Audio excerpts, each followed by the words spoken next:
Nosso padrão. Boa tarde a todos. Inicialmente eu gostaria de agradecer à 11ª Delegacia Regional de Judô do Litoral, da Federação Paulista de Judô, pelo convite. E estendo ao professor Eloy pelo contato. Eloy, obrigado por ter me convidado. Para mim é uma satisfação falar para a Federação Paulista de Judô. Muito bom. Então, o pessoal que está acompanhando a live, se ainda não for inscrito aqui no canal da 11ª Delegacia, se inscreve no canal, deixa o like também, não esqueça de ativar as notificações também para acompanhar o conteúdo do canal. Então, agora eu deixo a palavra ao nosso palestrante, o Dr. Braulio Branco, que vai assumir o comando para poder passar todo o conteúdo que está planejado. Vamos lá, doutor? Vamos lá. Compartilhar minha tela aqui do material que eu vou oferecer para vocês.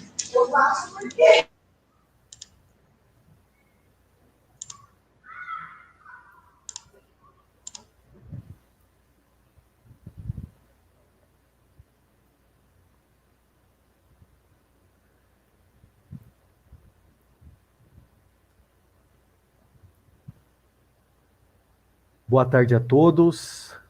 Só preciso de um feedback do pessoal da organização para ver se os slides estão aparecendo corretamente, se está tudo ok. Só me dá esse feedback antes de eu começar, por favor.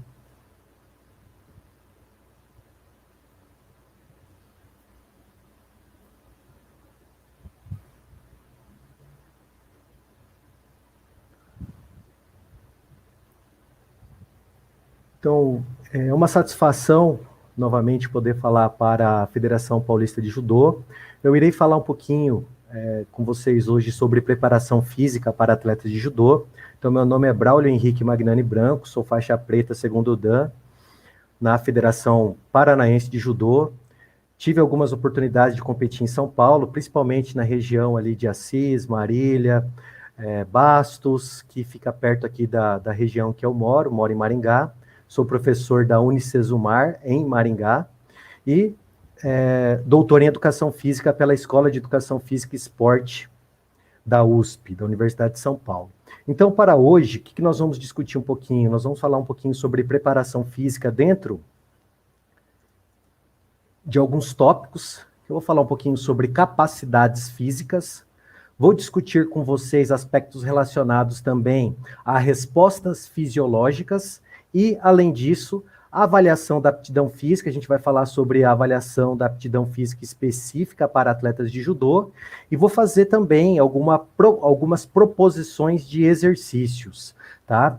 De treinamento específico que pode ser tanto realizado com duas pessoas, ou no ambiente da academia, ou no centro de treinamento, ou no clube, enfim. E, paralelamente, vou fazer algumas proposições também de exercícios para a preparação física dentro da sala de musculação. Antes de eu começar especificamente, eu vou voltar um pouquinho aqui, parece que meus slides não estão aparecendo para vocês, tá? Que eu estou olhando aqui na tela ao lado. Só um instantinho, agora sim. Eu vou deixar os slides dessa forma, pois, pelo que eu vi ali, eles não estavam aparecendo, mas vamos lá então. Inicialmente a gente vai falar um pouquinho sobre as capacidades físicas exigidas no combate de judô.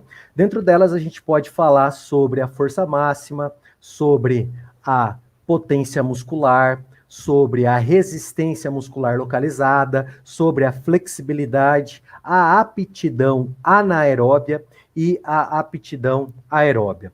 Por vezes, nós não vemos manifestações de força máxima durante propriamente o combate. Porém, o trabalho de força máxima ele acaba sendo muito importante porque ele pode direcionar para potência, para velocidade, para outros trabalhos também que envolvem a resistência, enfim. Então, o trabalho de força máxima ele pode proporcionar a melhoria do trabalho de potência, de velocidade, de resistência, embora alguns autores, os autores mais recentes, eles dizem que nós podemos trabalhar de forma dissociada, sem, de fato, trabalhar a força máxima para que essas duas outras valências de força, tanto a força rápida quanto a força lenta, sejam melhoradas nos atletas de judô. Então, a flexibilidade é outro componente da aptidão física muito importante, que por vezes ela é negligenciada. Então, a gente vê que a flexibilidade ela tem uma associação principalmente com uma amplitude de movimento para, por exemplo, a execução de alguns golpes, quando a gente fala, por exemplo, de um ultimata, na qual o atleta eleva muito os seus membros inferiores, no sentido de tirar, por exemplo, esse outro atleta do chão. A aptidão anaeróbia ela está relacionada, por exemplo, a ações de alta intensidade e curta duração. No judô isso se repete demais. Então, quais ações seriam relacionadas à aptidão anaeróbia? Aquelas que os atletas trocam muita pegada ou entram golpes sucessivos, sequências de golpes, e eles precisam repetir isso de forma sucessiva durante o combate.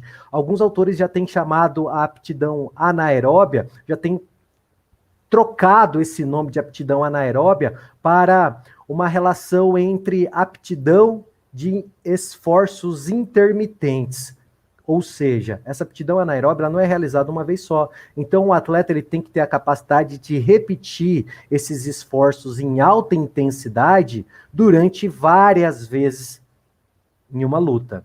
A literatura aponta que, em média, os atletas repetem 10 ações de alta intensidade, em média, tá? De trocas de golpes ou sequências de golpe durante um combate, isso é em média. E outro ponto muito importante dentro do combate de judô é a relação da aptidão aeróbia. Né? Então, trazendo aqui para a nossa realidade, para o que é discutido dentro do tatame, a aptidão aeróbia é o nosso gás. Tá? Olha, eu estou sem gás. Na realidade, você não está sem gás. A sua aptidão aeróbia ela está baixa. Então, o que precisa ser feito para melhorar a aptidão aeróbia? Apesar da literatura apontar que a aptidão aeróbia, ou seja, o gás, ele não é determinante durante a luta, ele é predominante, ou seja, quando eu tenho, por exemplo, uma luta que vai do primeiro para o segundo, do segundo para o terceiro, do terceiro para o quarto minuto, e ela se estende, por exemplo, para o Golden Score, o exemplo dos 2 japoneses que lutaram agora recentemente para a vaga do peso, salvo engano, acho que é o 66, então eles lutaram aproximadamente entre 20 a 25 minutos, não me recordo agora. Então o que é importante ter de indicativo ali, para esses atletas conseguirem manter essa aptidão, esses esforços intensos durante o combate e não serem penalizados por falta de combatividade? Uma aptidão aeróbia elevada, porque quando ele tem uma aptidão aeróbia elevada, ele consegue ressintetizar ATP. O que seria esse ATP? Esse ATP é energia para poder gerar contração em alta intensidade e poder repetir essa contração durante várias e várias e várias vezes durante um combate. Então, esse é um dos pontos bem importantes. Então, a aptidão aeróbia, ela vai manter os esforços intermitentes de alta intensidade por um período mais prolongado. Então, é muito importante a gente entender a relação da aptidão aeróbia para poder trabalhar o nosso gás.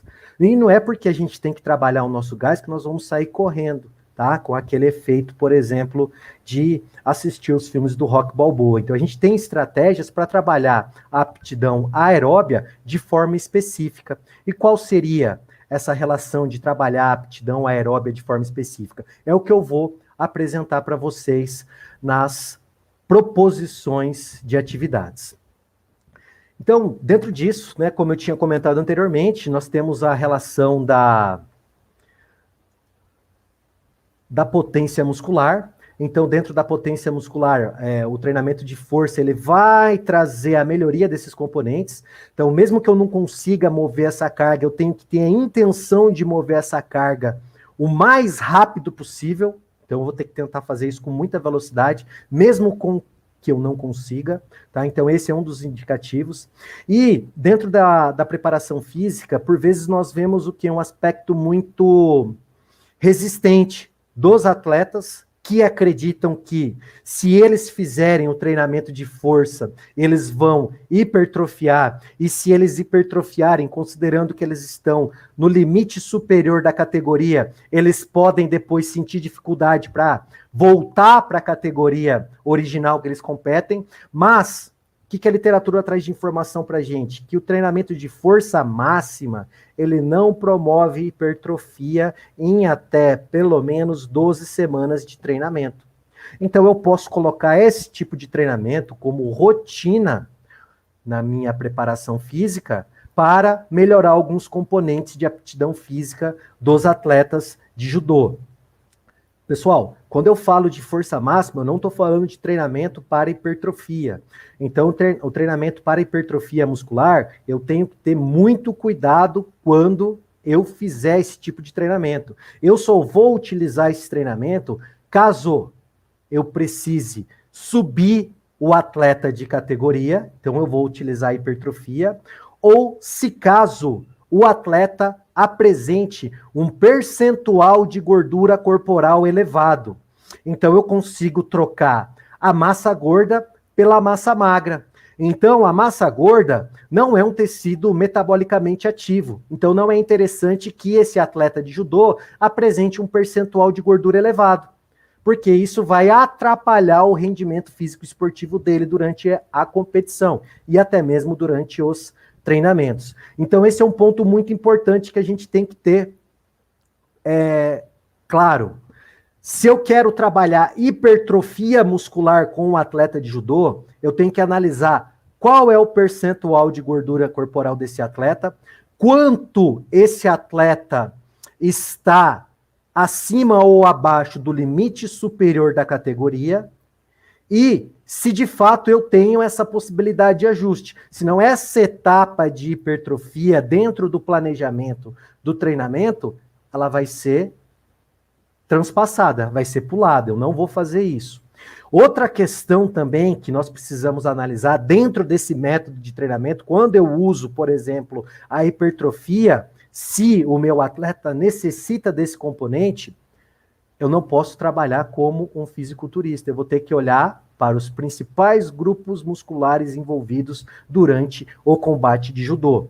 E, além disso, do estilo de luta desse atleta. Embora algumas musculaturas elas são fundamentais para serem trabalhadas, como a musculatura que envolve tanto o puxar quanto o empurrar e os flexores e extensores do antebraço, dado que é realizada muita resistência muscular para manutenção da pegada. Então, esse é um dos pontos, tá? Pontos importantes.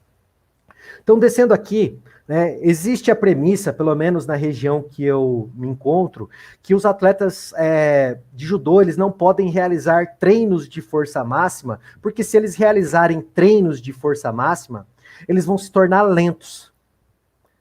Porém, essa premissa, ela cai por terra quando eu organizo sistematicamente o meu programa de treinamento.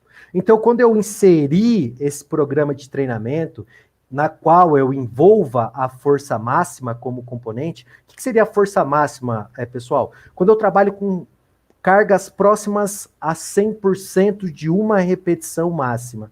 É aquele quanto que eu consigo fazer no supino com 1 RM. Essa é a minha carga máxima, meu 1 RM. Quanto que eu consigo levantar. ou empurrar nesse caso. Então, dentro desse ponto, quando a gente fala de força máxima, a gente envolve ali em torno de 1 a 5 repetições. Embora, tá, dependendo da fase, a gente vai subdividir essa classificação em 1 a 3 repetições ou 3 a 5 repetições. Então, tudo isso vai depender da fase e do objetivo que eu tenho para trabalhar a força máxima. E eu trago um exemplo para vocês aqui de um estudo que foi realizado por Aruga e colaboradores na Universidade de Tokai, em 2003, lá no Japão. Então, vocês podem ver aqui que nós temos uma classificação desses atletas universitários japoneses. Então, desde o atleta muito fraco, tá, ao atleta muito bom. No quê? No supino reto. Então, vocês podem ver que esse atleta, ele empurra 1,79 quilograma por quilograma em relação à sua massa corporal. O que significa isso? Que ele é quase 1,8 vezes mais que ele levanta a mais que sua própria massa corporal. Então, isso, tá? Nós temos aqui desde da categoria menos 60 até a categoria mais de 100. Tá? Então, temos uma classificação que vai do muito fraco até o muito bom. Então, esses indicativos aqui, o que eu trouxe foi em relação à força relativa desses atletas. Então, esse é o ponto aqui que eu quero trazer para vocês. Você me fala, meu atleta ele está trabalhando força máxima, mas eu não sei se ele melhorou. Tá? Você está avaliando seu atleta? Você está acompanhando periodicamente seu atleta? Você tem avaliações diagnósticas dentro do seu planejamento de treinamento? Então, esse é um ponto muito importante para trabalhar dentro de um programa de treinamento, tanto o treinamento, quando a gente fala do treinamento global, parte física, parte técnica, parte tática, parte nutricional, parte psicossocial, nós precisamos englobar uma série de avaliações. E quando a gente fala do componente físico, nós precisamos saber como que o atleta inicia o programa. Na realidade, como que ele inicia o calendário esportivo. Então, cada atleta, será que vai responder de forma igual ou vai responder de forma diferente?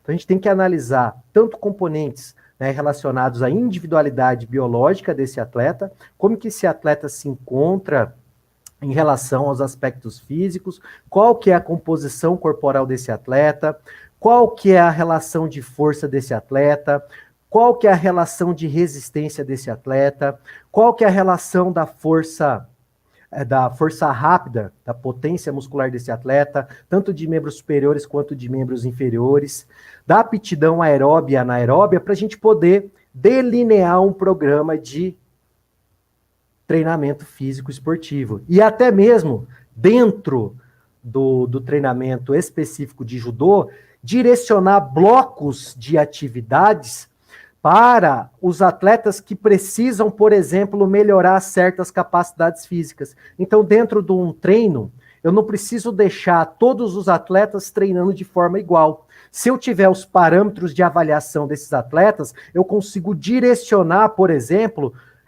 atividades específicas dentro de um bloco que é geral. Tá? Vou colocar 3 blocos ali, vou separar esses atletas e dentro dessa separação eu vou trabalhar o que esse atleta mais precisa em relação aos aspectos tanto de aptidão física quanto em relação aos aspectos técnico-táticos. Então eu vou descer aqui outra relação também de exercícios, né, que traz tanto o agachamento, então para vocês verem aqui que um atleta de menos 60, ele vai fazer um RM com mais de 155 quilogramas, isso atletas japoneses, tá? Para quem acreditava por vezes que os atletas japoneses não treinavam força, então na realidade isso daí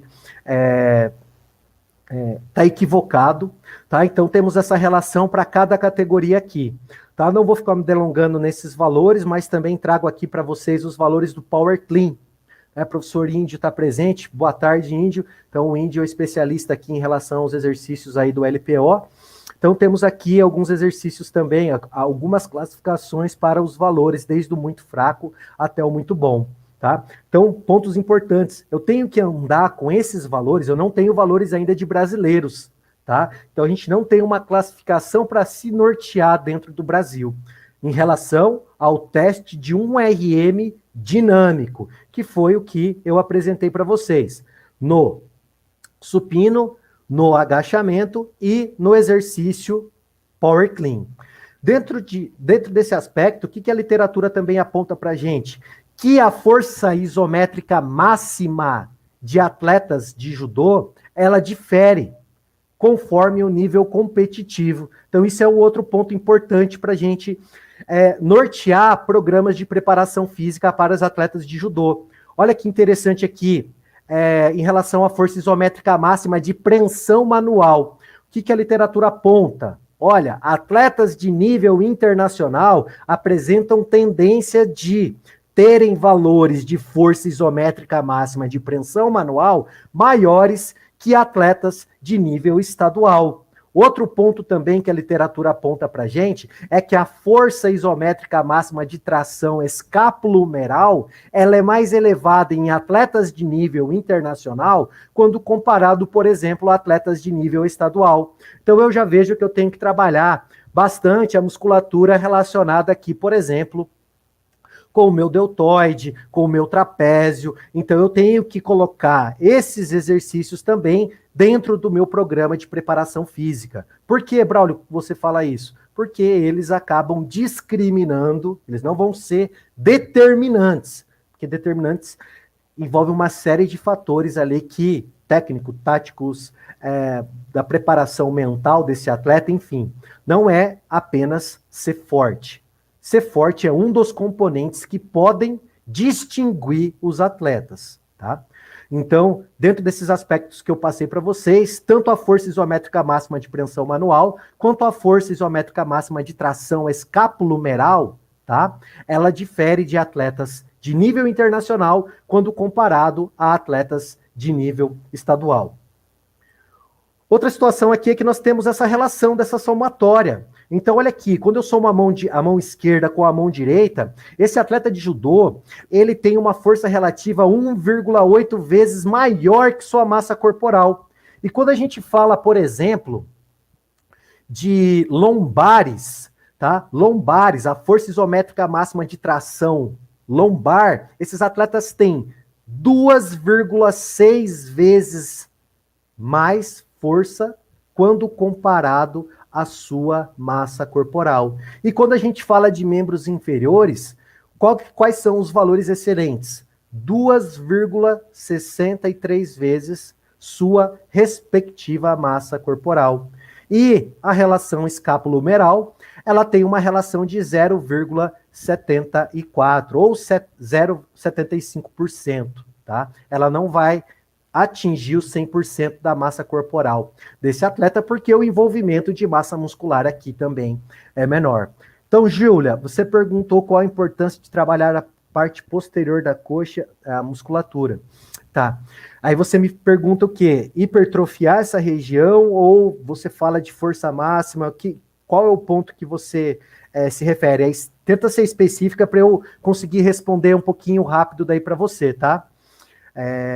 Por conta aqui do tempo que eu tenho. Mas, de modo geral, é de relevante importância, uma vez que, durante os combates de judô, o que nós temos? Uma redução da potência muscular, Júlia. Então, o que acontece? O que a literatura também traz de informação para a gente? Então, um estudo realizado lá pelo pessoal da UFSC, professora Daniele Detânico, em 2016.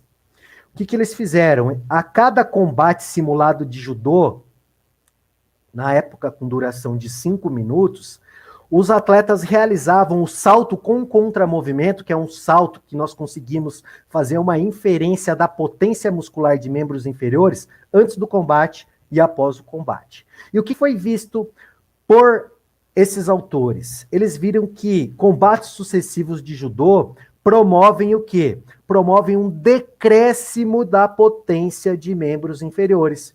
Então, Júlia, se a gente considerar que seus golpes, né, o seu tucuiuasa, envolve, por exemplo, golpes de quadril, é fundamental trabalhar nessa situação membros inferiores. Então, quais exercícios? Aí você pode escolher, por exemplo, uma mesa flexora, você pode escolher, por exemplo, um agachamento completo, você pode escolher, por exemplo, um stiff. Então, vai depender de uma série de fatores do que você tem disponível dentro do seu centro de treinamento e do que você precisa fazer. Você vai trabalhar de forma bilateral, unilateral, vai depender se você tem algum desequilíbrio muscular. Então, a gente tem que considerar esses fatores também.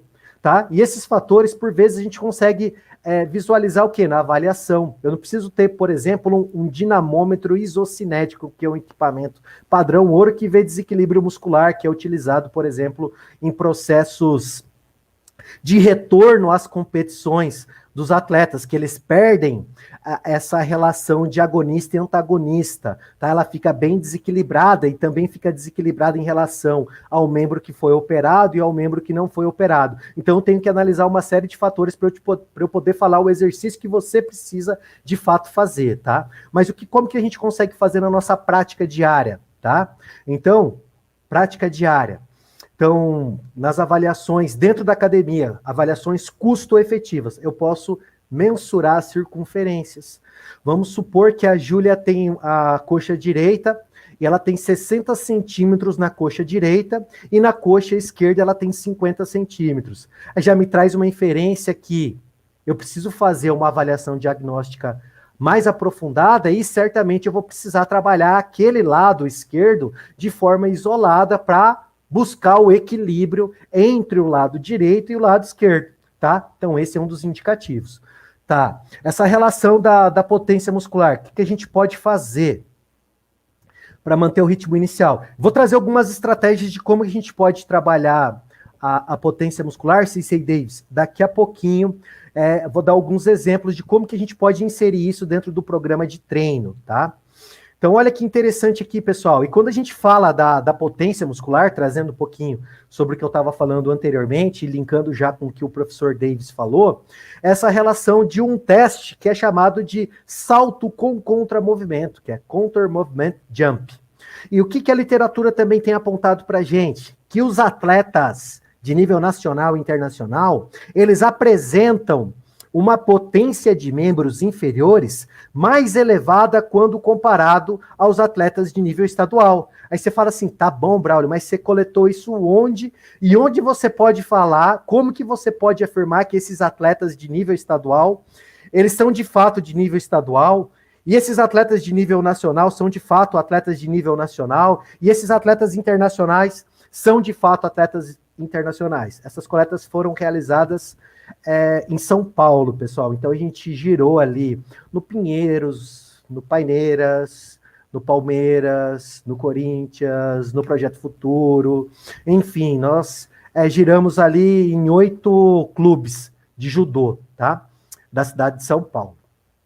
E olha aqui, outro ponto também, que já reflete aqui um indicativo para a gente, que nós precisamos também, paralelamente aos membros inferiores, trabalhar, tá, a potência de membros superiores. Olha que interessante. A potência de membros superiores, ela apresenta valor, o quê? Mais elevado em atletas de nível internacional, quando comparado a atletas de nível estadual. Aí você fala assim, e nacional ainda. Tá bom, Braulio, como que você mediu isso? Eu vou mostrar para vocês como que isso foi avaliado, tá? Um exemplo aqui. Então temos aqui, esse foi o teste, tá? Um teste que dá para ser incorporado na rotina dos atletas tranquilamente. Vou soltar aqui, vamos ver se ele vai aparecer para vocês. Então esse é o teste de pliometria de membros superiores. Então o que o atleta vai fazer? Ele vai fazer uma flexão e extensão de cotovelos com deslocamento da sua massa corporal para cima. Ele vai saltar, olha lá. Então o teste é basicamente esse. Então nós vamos medir a altura do salto. Tá? Daí você me fala assim, Braulio, mas você está fazendo isso com uma plataforma de salto. Como que eu posso fazer isso na minha prática profissional? Eu não tenho esse instrumento, já vou mostrar para vocês. Mas quem quiser já, nesse meio tempo, tiver com o celular na mão, pode baixar já um aplicativo, tá? Qual aplicativo? MyJump 2, tá? Então, esse aqui é o salto, é a pliometria de membros superiores. Aí nós temos aqui o Jump Squat, que esse atleta já sai agachado a 90, dependendo do protocolo, 110 graus de flexão ali do joelho, e o salto com contramovimento, que o atleta vai sair dessa posição vertical e vai fazer essa flexão de joelhos, extensão, com subsequentemente salto. Concordo com você, Índio, né? Nós precisamos trabalhar a mobilidade articular, o equilíbrio muscular, então isso é fundamental, principalmente quando a gente fala ali do trabalho de flexibilidade, que por vezes é negligenciado. Então isso aí eu falei um pouquinho no início da minha explanação, Índio. Então aqui, esse é o exemplo, e nós temos classificações para isso também, pessoal. Olha que interessante, tá? Então aqui, nós temos aqui a classificação para flexão de braços em pliometria, desde o valor muito ruim, isso aqui é em centímetros, tá, pessoal? E o valor excelente. Então, atletas que conseguiram saltar 28 centímetros quando a gente fala de membros superiores. Aí você fala assim, tá bom, Braulio, mas se eu tenho um atleta muito pesado, será que ele vai ter os mesmos valores? Aí você vai relativizar pela massa corporal.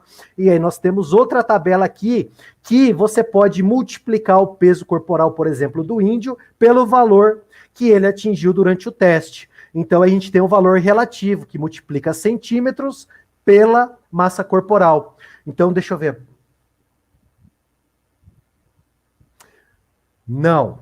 Quando eu falo treinamento de força máxima, tá? Eu não posso generalizar para exercícios de força de modo geral. Estou falando de força máxima. Se eu falar de força máxima, se eu falar de potência, ou se eu falar de treinamento com ênfase em velocidade, até 12 semanas nós não temos hipertrofia, tá? É claro, eu tenho que treinar de acordo com a especificidade da modalidade. Eu não posso treinar como um fisiculturista, tá? Quando eu falo de força máxima, eu falo de cargas bem elevadas, próximas a um RM, ou dependendo da situação, se eu estiver dando ênfase à fase excêntrica do movimento, que é aquela fase negativa, talvez eu possa trabalhar com cargas acima de 100%. Mas assim, eu não estou falando daquela zona ótima de treino, tá? Isso pode variar de indivíduo para indivíduo também, em trabalhar com 8 a 12 repetições, trabalhar com 80%, 85% de um RM, que por vezes é utilizado sobretudo para atletas, tá? De acordo com as recomendações do Colégio Americano de Medicina do Esporte, tá? Eu não estou colocando, por exemplo, um volume grande de exercícios por grupo muscular, tá? Então eu tenho que entender isso. Vamos supor, vou dar um exemplo aqui de um treinamento para atleta de judô e vou dar um exemplo de um treinamento para fisiculturista, tá? Um treino de modo geral. Para um atleta de judô, eu incluiria um exercício para costas, por exemplo, uma remada curvada. Ou incluiria um exercício para peito, qual? O supino reto. Eu incluiria um exercício, por exemplo, para membros inferiores, se eu estou focando, por exemplo, no quadríceps, tá? Então, dependendo da amplitude que eu vou descer também durante esse exercício que eu falo agora, o agachamento. Então, assim, eu não vou colocar 4 séries de costas, 4 séries de peito, 3 séries de bíceps. Então, assim, eu tenho que entender que a série que objetiva a hipertrofia, ela é totalmente diferente daquela que eu vou fazer com um atleta que objetiva a melhoria da força máxima, tá? Principalmente o atleta de judô. Então, atenção, eu tenho que direcionar o meu treinamento para a especificidade da modalidade.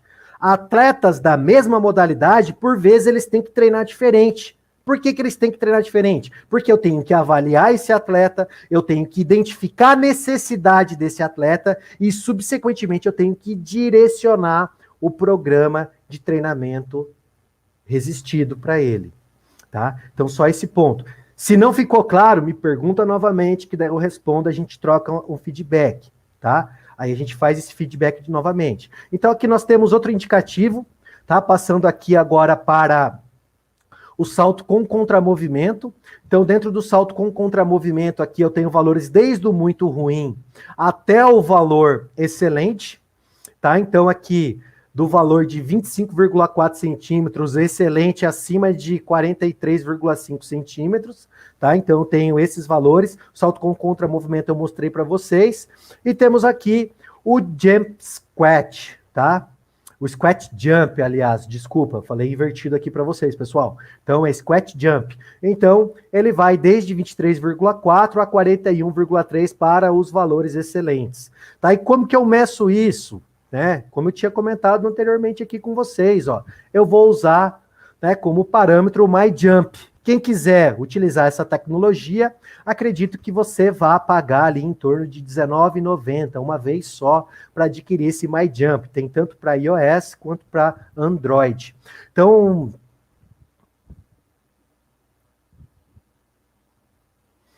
certo, Ricardo, eu falo no final isso, tá? Eu comento sobre isso no final da minha explanação, tá? Aí depois o pessoal da moderação puder colocar isso novamente, eu explico isso para vocês, tá? No final da minha explanação.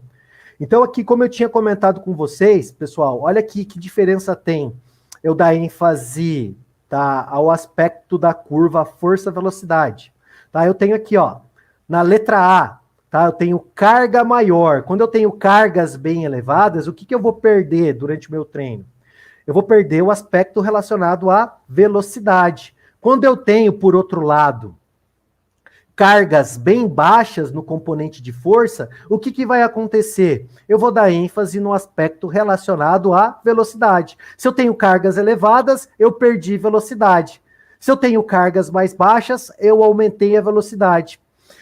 A literatura já recentemente, o professor Everson também gosta de discutir bastante sobre isso, eu também comento bastante sobre esse aspecto, que por vezes nós não precisamos treinar com uma carga muito elevada. Nós temos que treinar com uma carga que ela está no meio termo entre a força e a velocidade.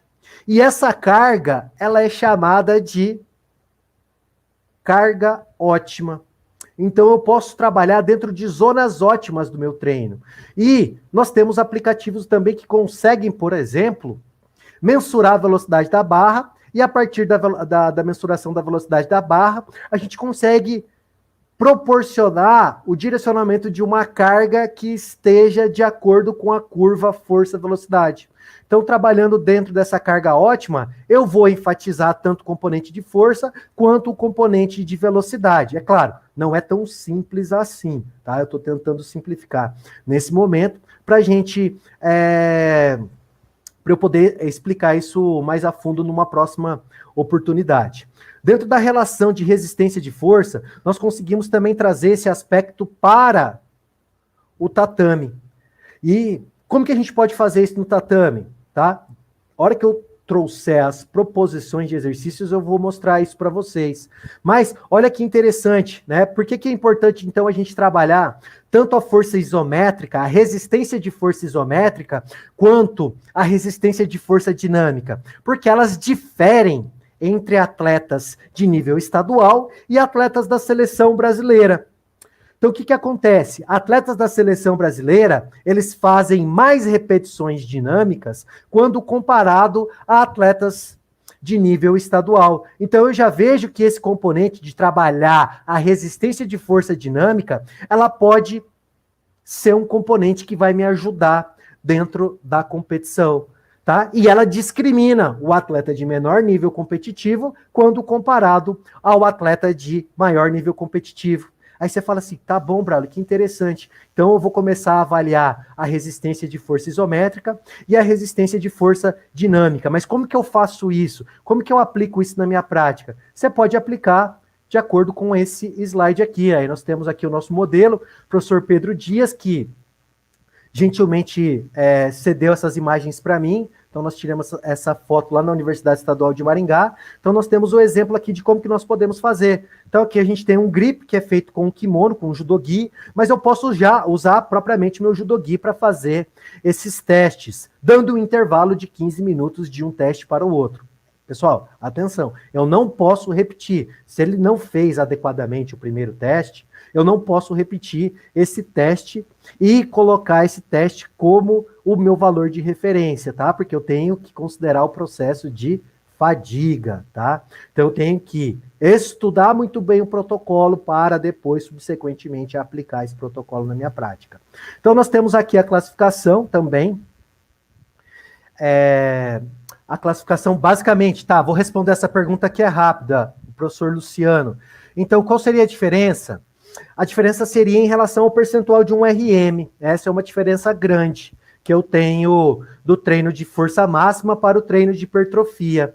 E a diferença também, outro componente que nós podemos classificar como diferença, é o volume total, tá? Que é um dos componentes, é o componente base da hipertrofia, tá? Então, um dos componentes. Então, eu vou ver o percentual da minha carga referente a um RM, tá? Não necessariamente eu preciso controlar tudo isso, eu posso colocar em zonas, tá? Em zonas ótimas ali, que vão girar em torno de 6 a 12, alguns autores falam que é de 8 a 12, outros já trazem que é de 6 a 14 repetições, enfim.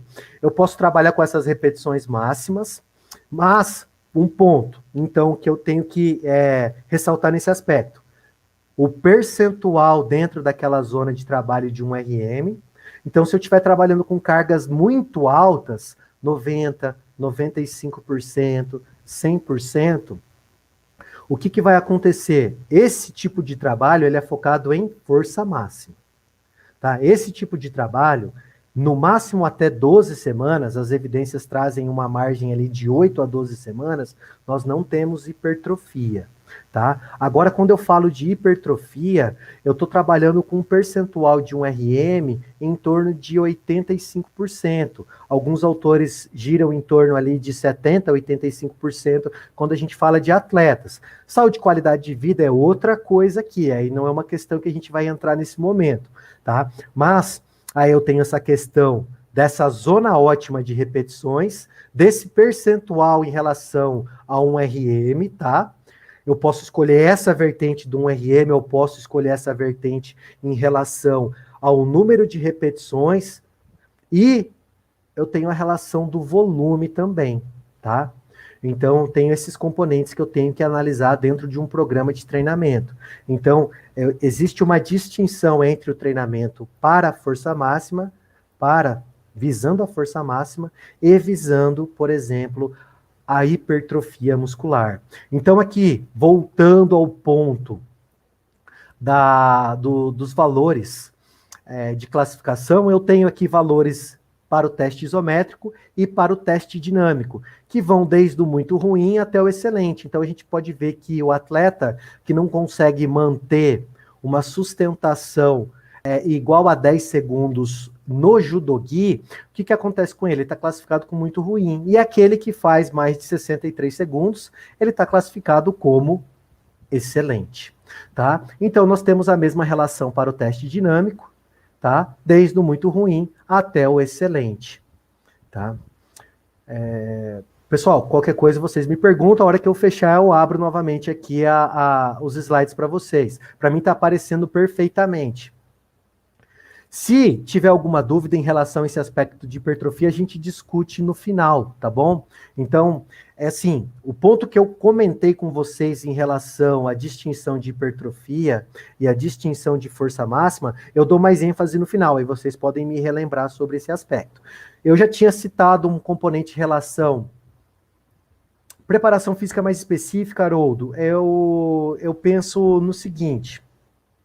Acredito que, considerando, é claro, a gente tem que considerar as faixas etárias aqui, como divisores de águas, tá? Então, eu posso começar com um treinamento de força, um treinamento mais específico, dentro da categoria juvenil, tá? O sub-17. Com certeza eu posso trabalhar com eles. Nas categorias inferiores, eu daria mais repertório para os aspectos técnico-táticos, tá? Embora dentro do treinamento a gente já trabalhe também aspectos físicos. Só que eu não daria tanta ênfase para o componente de aptidão física dentro dessas faixas etárias iniciais. Eu começaria com uma ênfase maior na categoria sub-17, implementaria na sub-21 e assim sucessivamente. É claro, o sub-21 ele já tem que estar batendo de frente na minha concepção com os atletas ali os seniors, tá? Então, existe uma transição que eu tenho que trabalhar, que é muito bem adequada dentro do sub-17 para o sub-21, para eu não sobrecarregar esse atleta também em relação à carga de trabalho, tá? Então, a carga de treinamento, para esse atleta, subsequentemente, não desistir do esporte, não ter excesso de lesões, não, por exemplo, ter síndromes relacionadas ao excesso de treinamento, enfim. Então, eu tenho que trabalhar muito bem esse input dessas cargas de treinamento para eu não exagerar na dose, tá? Depois a gente pode discutir mais um pouco sobre isso também, que para eu falar de carga de treino aqui, eu demoraria, por exemplo, um dia todo para a gente discutir em qual a gente vai encaixar. E uma sugestão dentro desse ponto, Haroldo, que a gente pode controlar as cargas de treino, uma proposição que o pessoal da base tem feito é utilizar escalas perceptivas, como, por exemplo, a percepção subjetiva de esforço, a percepção subjetiva de recuperação. Então, aqui alguns questionários perceptivos que eu consigo modular, por exemplo, as cargas de treino que esses atletas vão realizar, baseado no feedback que eles me passam dos treinamentos e durante as semanas. Então, é um dos exemplos que nós podemos fazer, tá? Isso, a PSE. Então, a percepção subjetiva de esforço. Então, esse é um dos exemplos. E voltando para o componente de flexibilidade, tá? Por que nós precisamos trabalhar?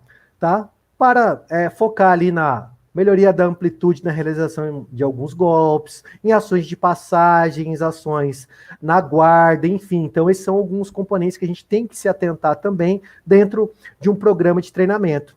E quando a gente fala da aptidão aeróbia, foi um indicativo que eu dei no início da aula, qual que é o ponto importante da aptidão aeróbia? Ela é muito importante quando a gente foca na recuperação entre os intervalos de pausa dentro de uma luta. Então, eu tenho o Hajime, eu tenho o Mate, eu tenho o Hajime, eu tenho o Mate, eu tenho o Hajime, eu tenho o Mate novamente. Esse tempo entre o Hajime e Mate, ele dura entre 20 a 30 segundos, tá, de esforços em alta intensidade, intercalado, por exemplo, com 10 segundos de pausa. E para o atleta se recuperar, para auxiliar a recuperação dentro de uma luta, esse atleta precisa ter uma aptidão aeróbia alta, então ele precisa ter gás elevado. Tá? E se ele tiver esse gás elevado, ele vai conseguir ressintetizar aquele componente que eu falei para vocês, o ATP. Tá? E um estudo da Escola de Educação Física e Esporte conseguiu mensurar isso de forma adaptada. Ó, aqui nós temos uma vara de pescar e esse atleta aqui ele está com um analisador metabólico. Então, dentro dos combates, né, na época até 5 minutos, foram mensuradas o quê? Quais sistemas energéticos eram predominantes durante o combate.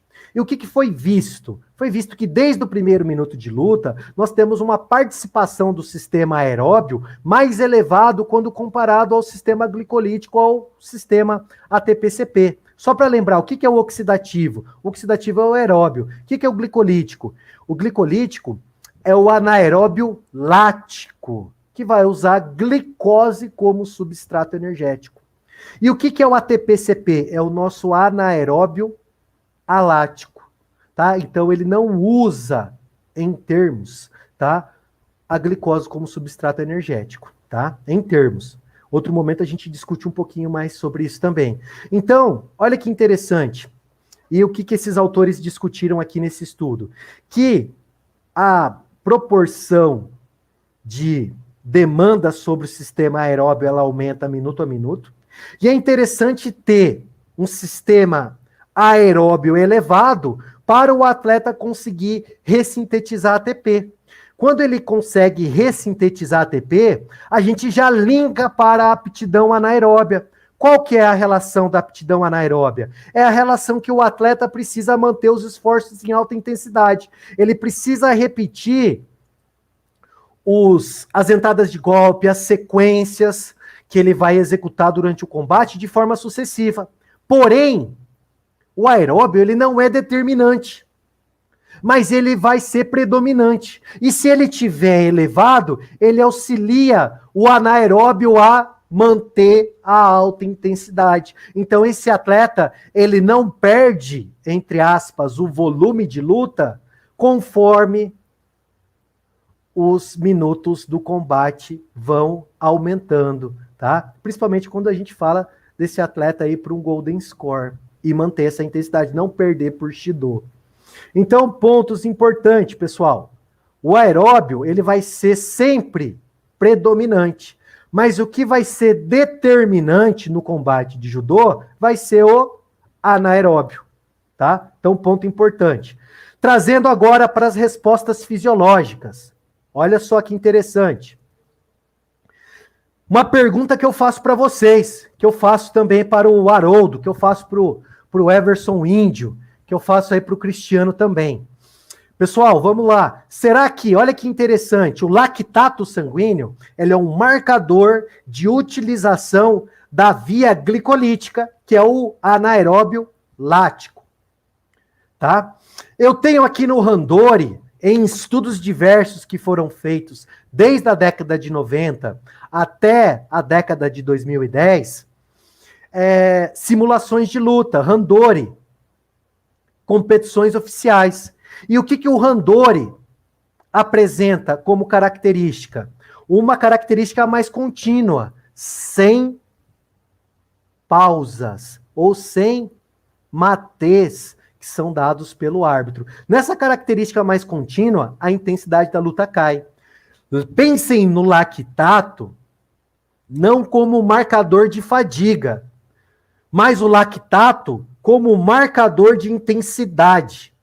Se eu treino numa intensidade baixa, mais baixa que a demanda oficial de uma competição, será que esse atleta vai render suficientemente, considerando que em competições de nível nacional e internacional ele vai fazer entre 5 a 7 combates?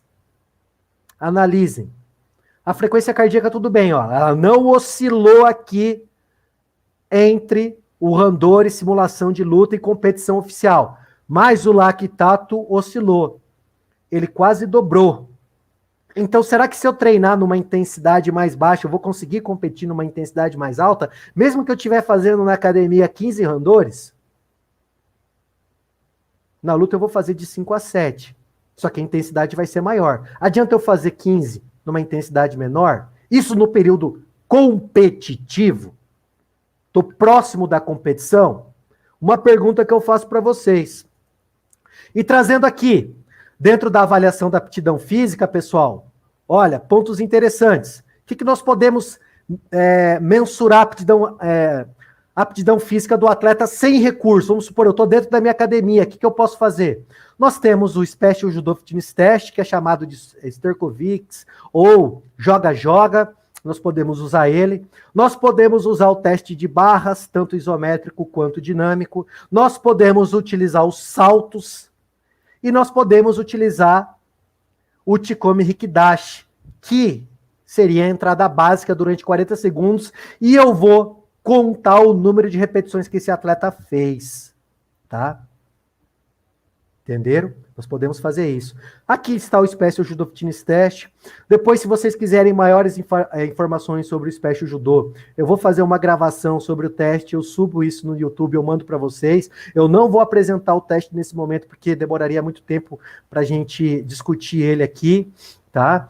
Então, eu apresento isso posteriormente para quem não conhece o teste ainda, tá? Esse teste tem um índice que ele promove o quê?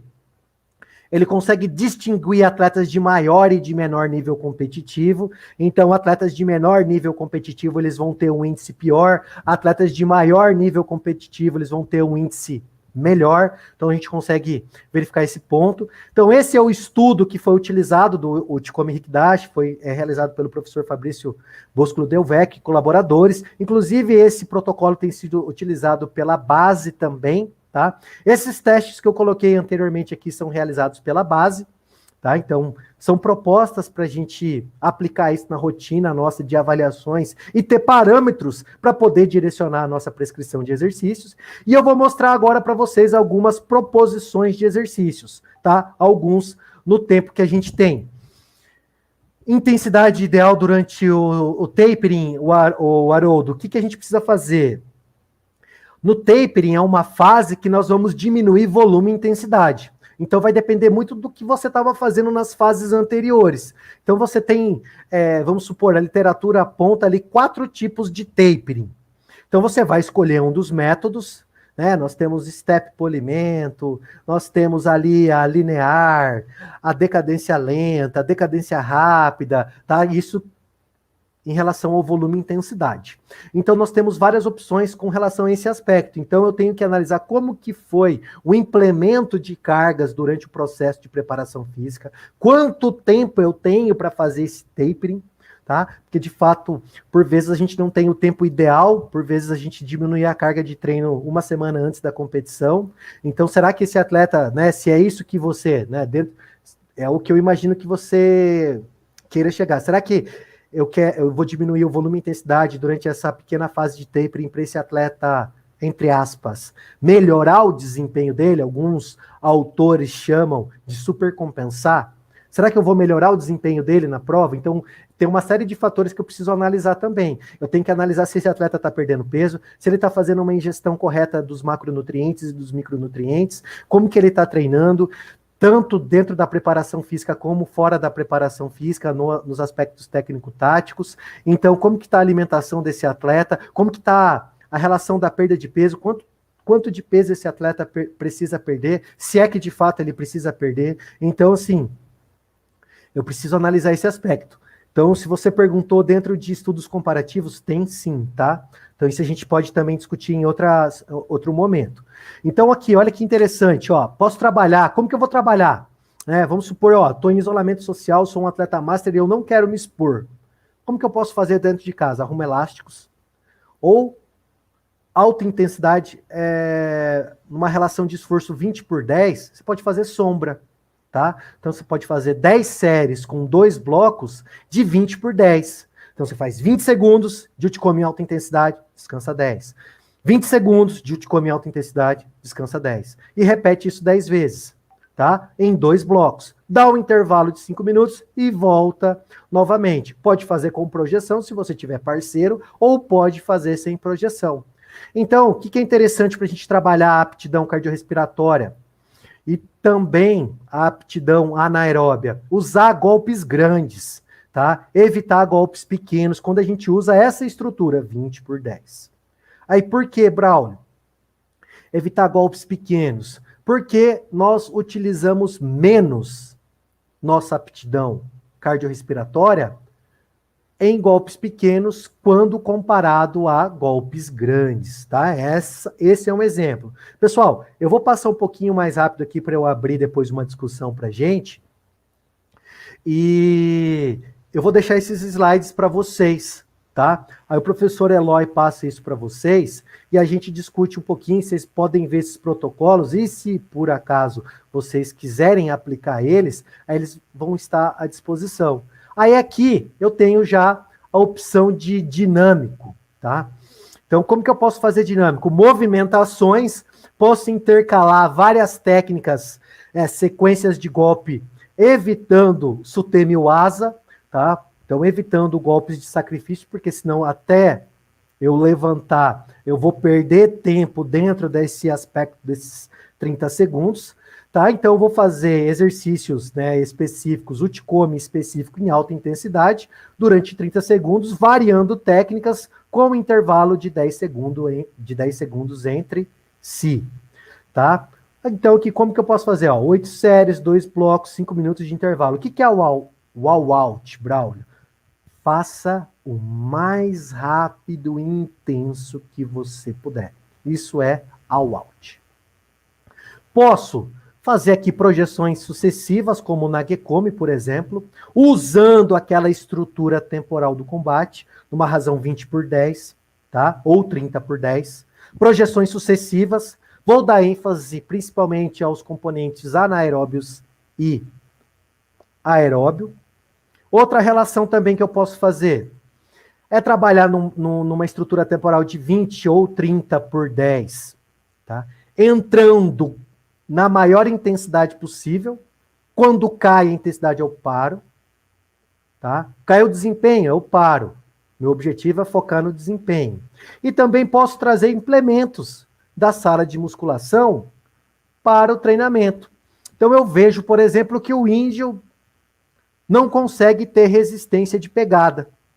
A pegada do índio cai do primeiro combate para o segundo combate, para o terceiro combate, para o quarto combate. Como que eu posso trabalhar isso?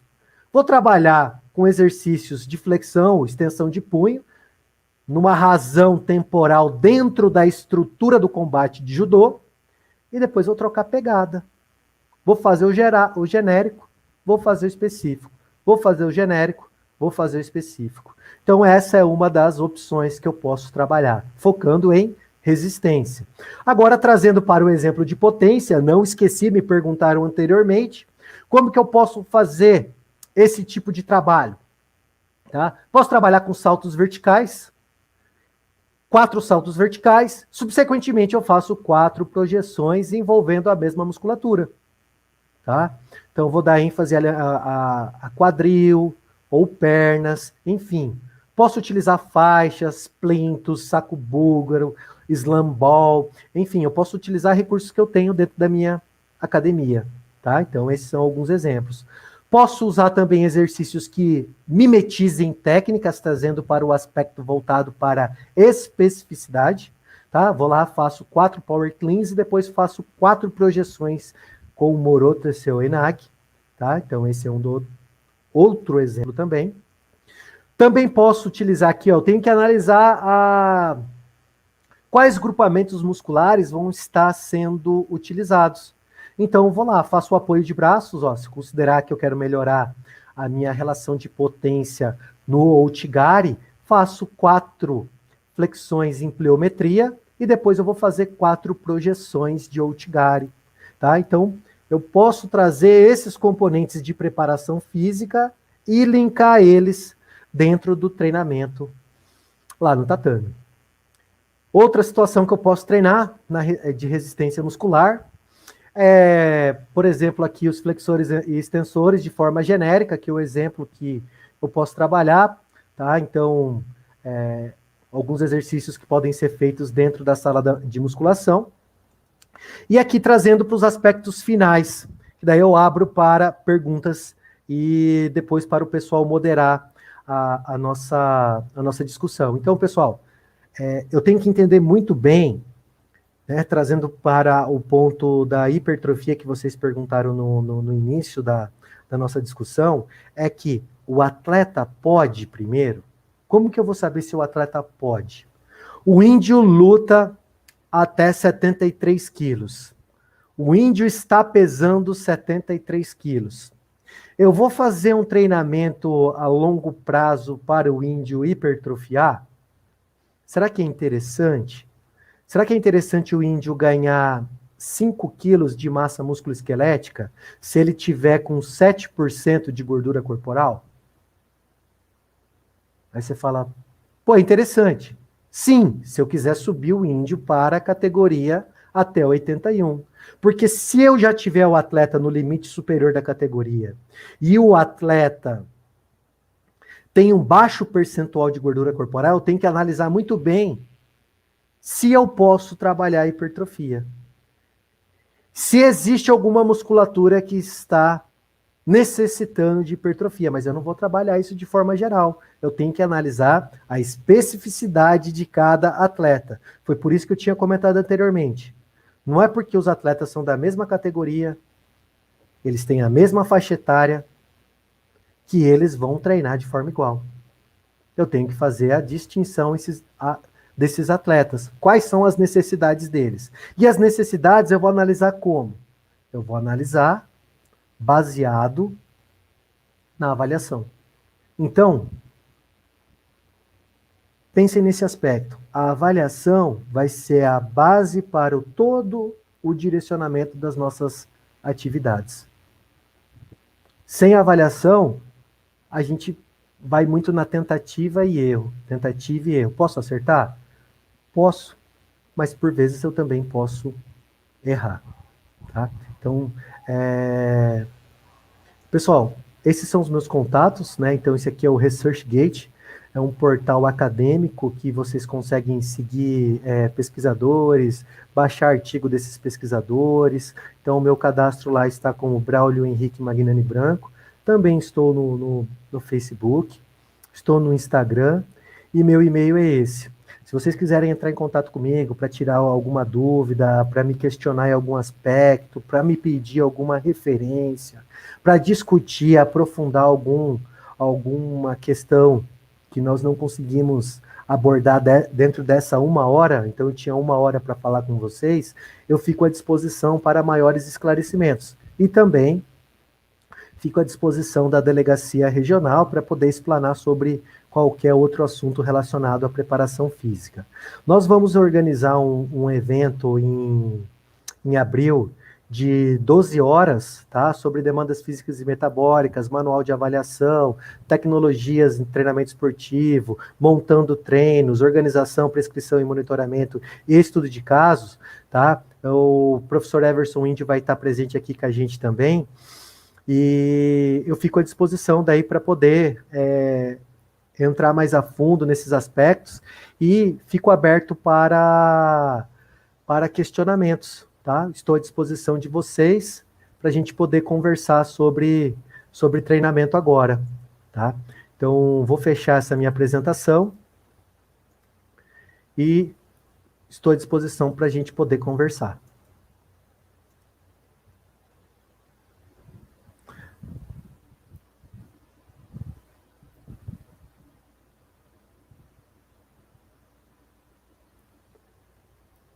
Eloy, André, Alberto, estou à disposição aqui de vocês para a gente poder trocar algumas ideias, tirar dúvidas. Se vocês quiserem me questionar em algum assunto, perguntar aqui, a gente fazer um bate-papo também, eu estou à disposição. Se ficou algum ponto de dúvida para o pessoal em relação ao que eu comentei, se vocês precisarem de alguma explicação adicional, é só me falar. Eu estou totalmente aberto para a gente poder conversar. Muito bem.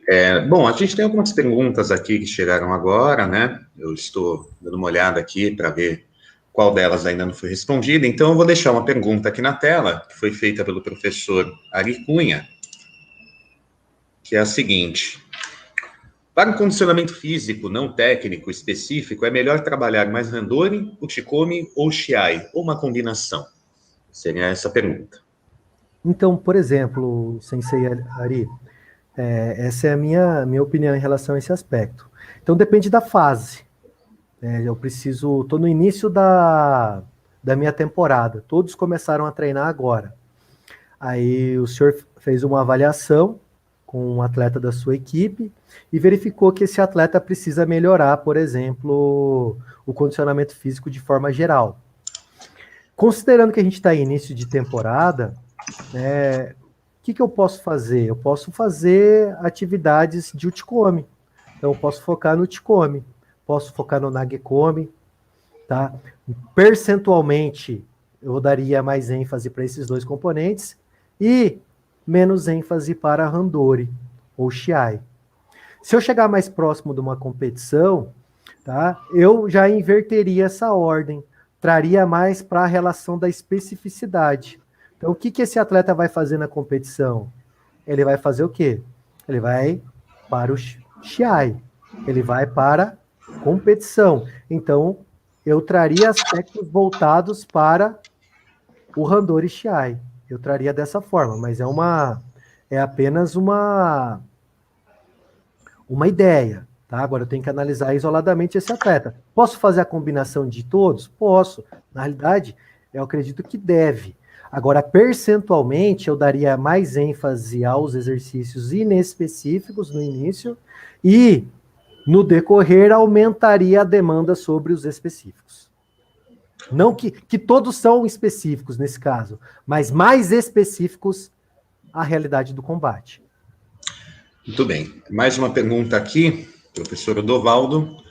No Brasil, se faz biópsia de fibra muscular para trabalhar potência, seria uma evolução? Alguns países fazem? Então, isso é mais voltado para estudos, né?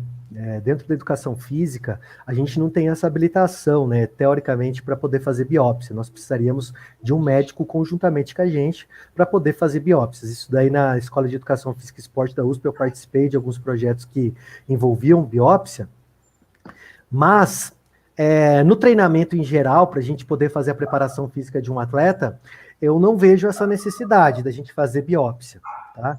A biópsia, os estudos que já fizeram biópsia, eles já trazem um indicativo de como que a gente pode direcionar o treinamento de potência, tá? Porque ali, de modo geral, nós temos 3 tipos de fibras, tá?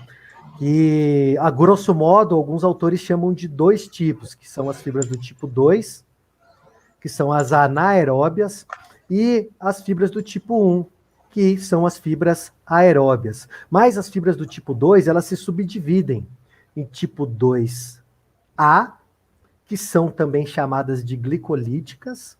Alguns autores consideram que as fibras do tipo 2A, elas são também aeróbias, elas são fibras transitórias, tá? E nós temos a fibra do tipo 2X, que alguns autores chamam de fibra do tipo 2B, mas o correto é tipo 2X, tá? E o que acontece? Essa fibra é a fibra de força, verdadeiramente de força e potência, tá?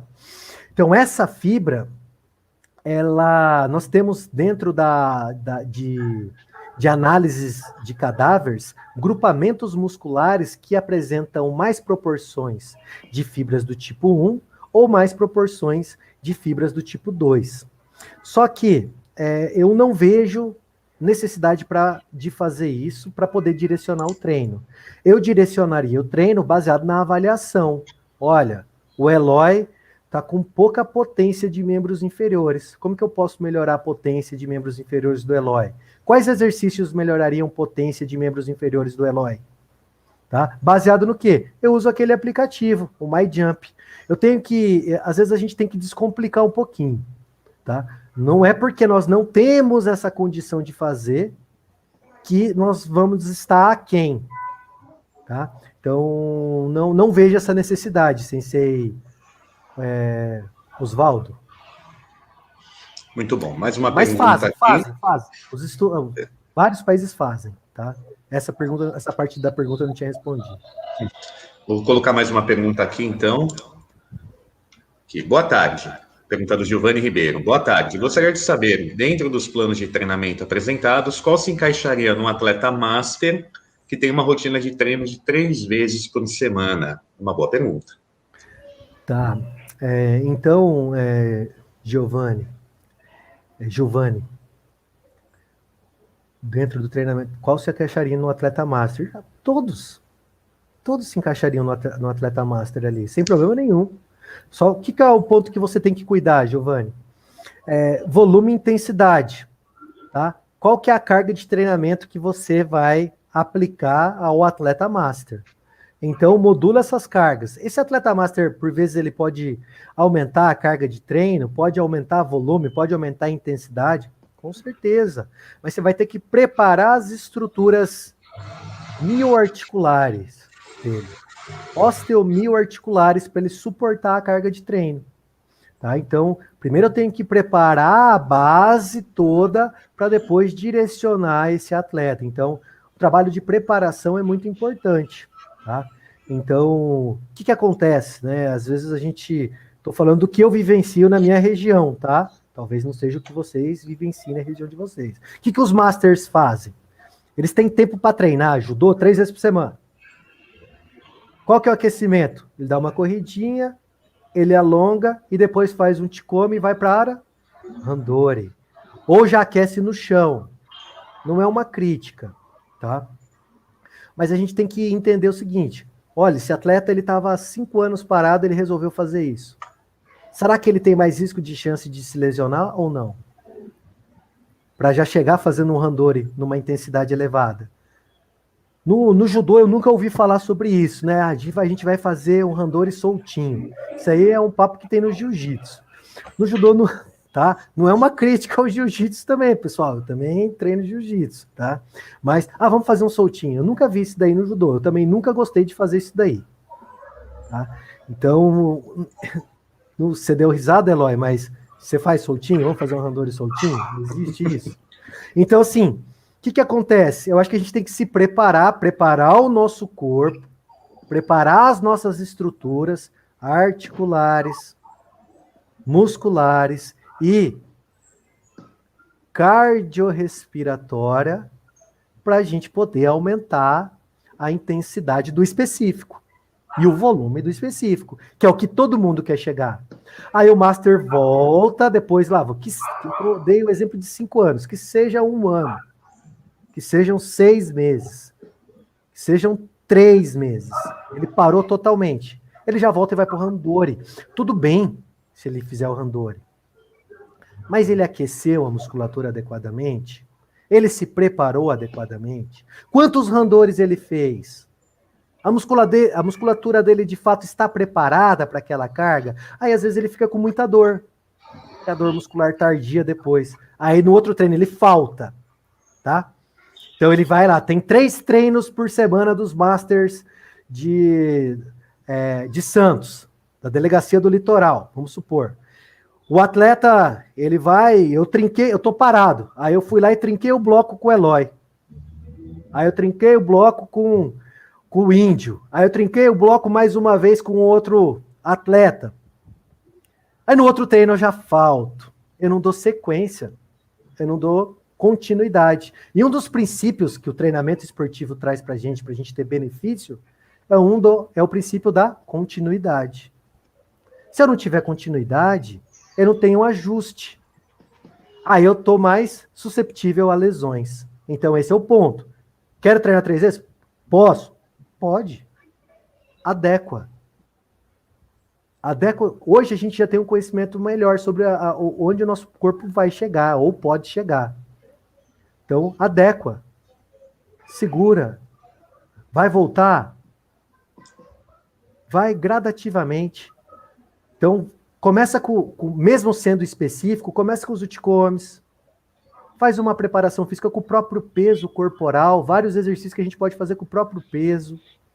Às vezes com o próprio peso a gente não está nem aguentando a fazer.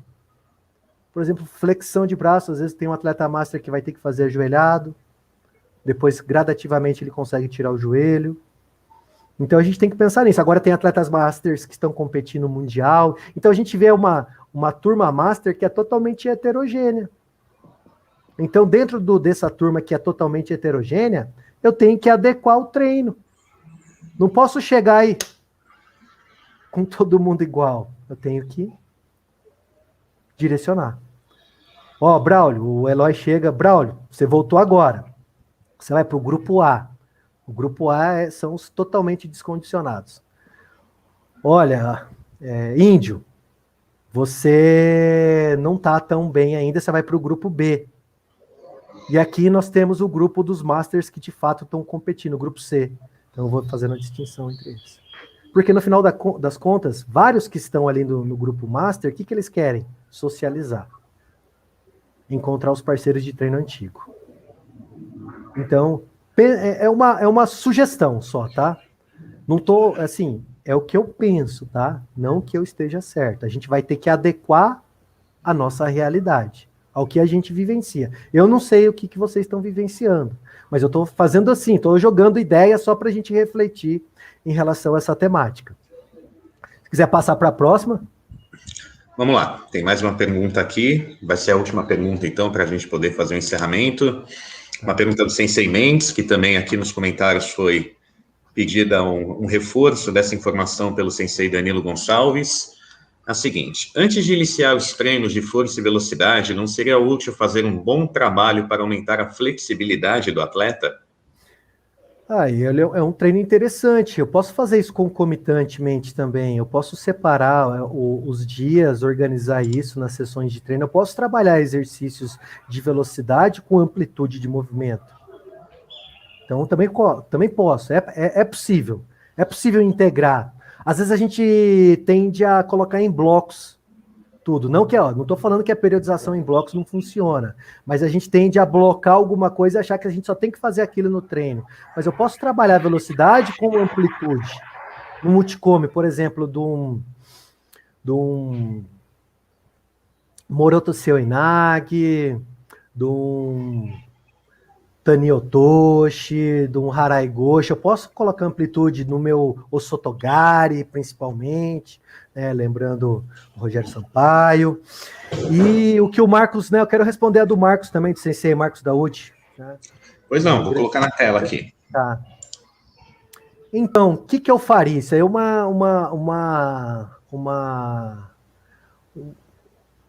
que eu faria, tá, Sensei?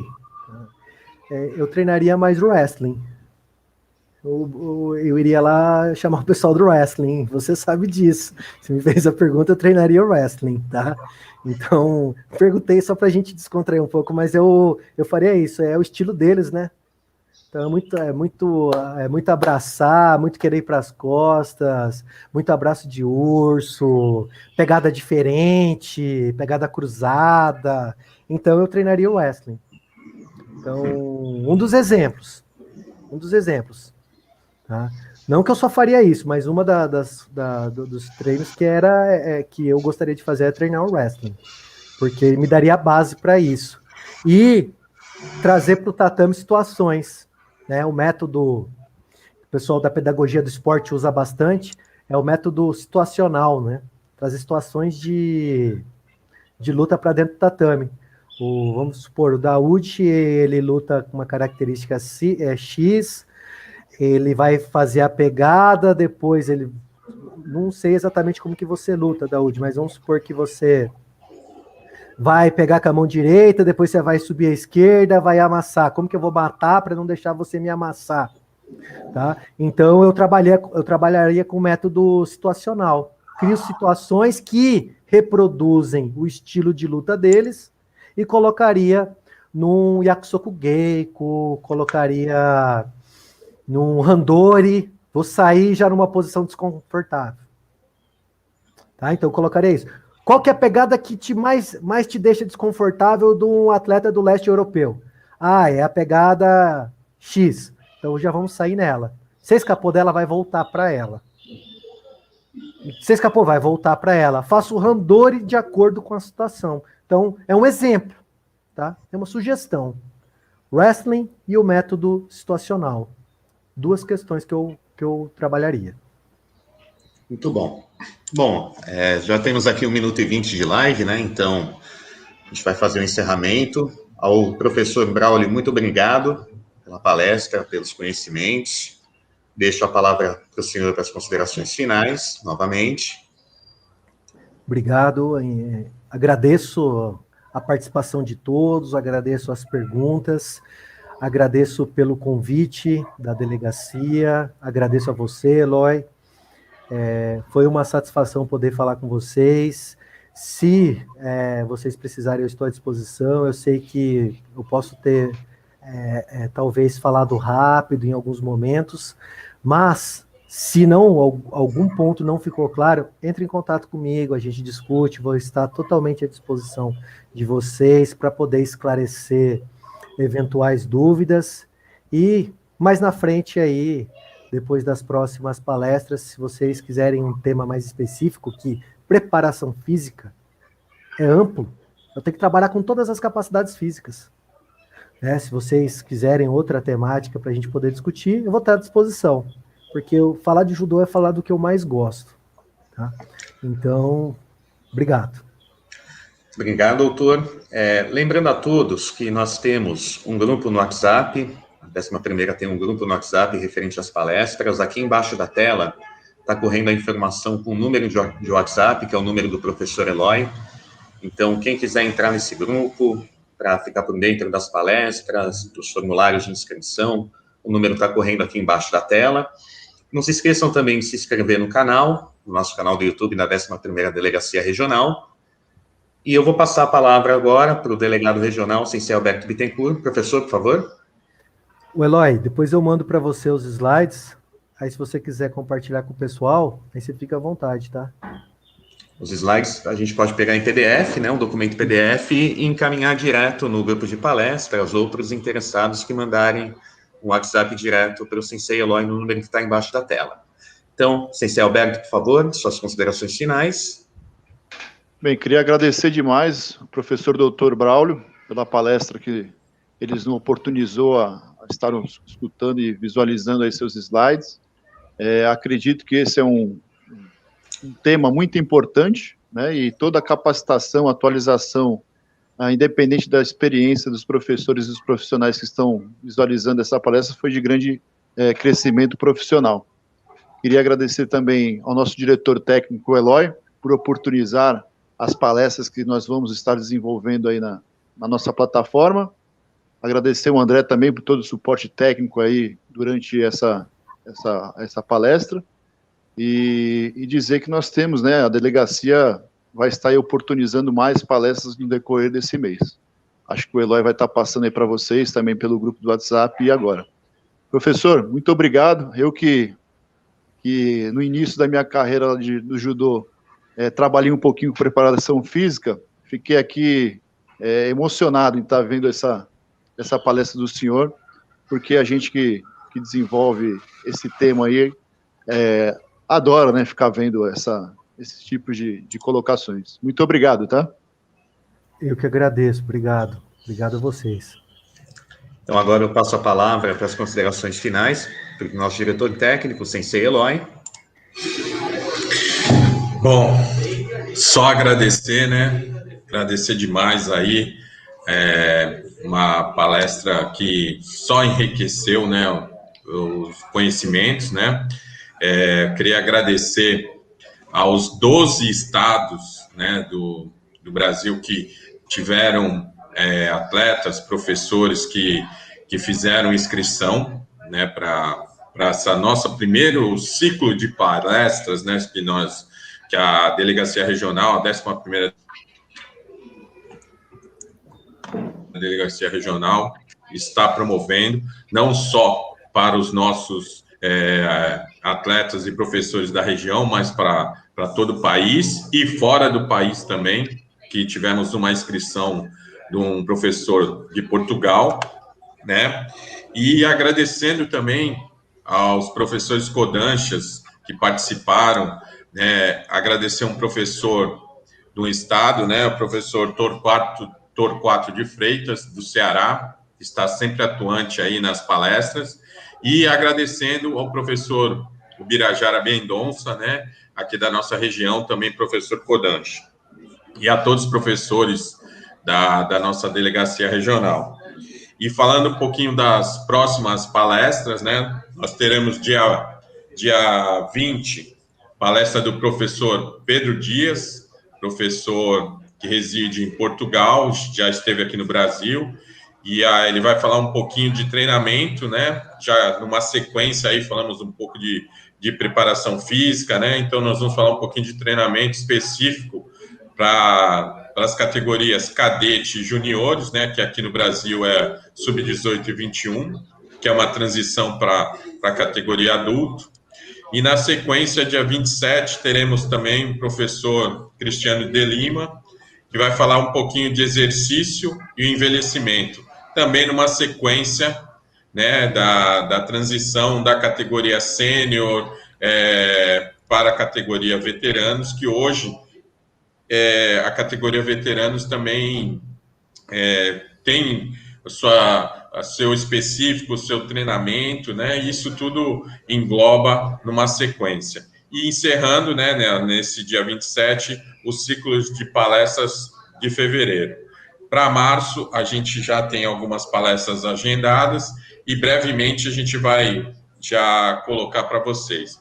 Como o professor André já falou, nós temos um grupo de WhatsApp, que a gente está direcionando tudo ali, mas estamos jogando as informações em outros grupos, né? Então, para encerrar, eu queria agradecer muito aí ao professor, doutor, né? Um amigo aí de velhas datas aí, mas agradecer você, Braulio, por ter de pronto já atendido aí a hora que eu fiz o convite, né? Nós fizemos o convite a você já de pronto já atendeu.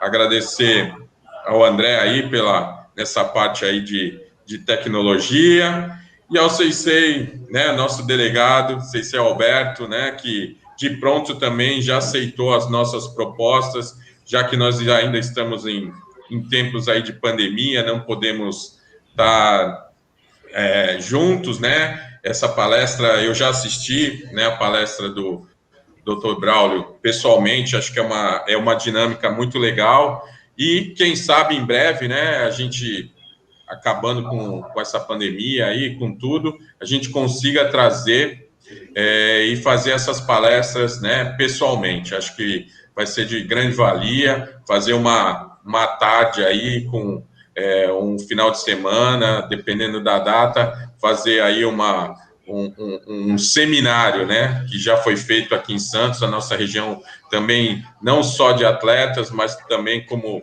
de propostas, como seminários, workshops, a gente já fez bastante isso aqui, tá bom? Eu queria dar uma boa tarde, né, ou já quase boa noite aí para todos, e agradecer, e fiquem atentos aí às próximas palestras e às inscrições, tá bom? Obrigado a todos aí. Bom, pessoal, com isso a gente encerra.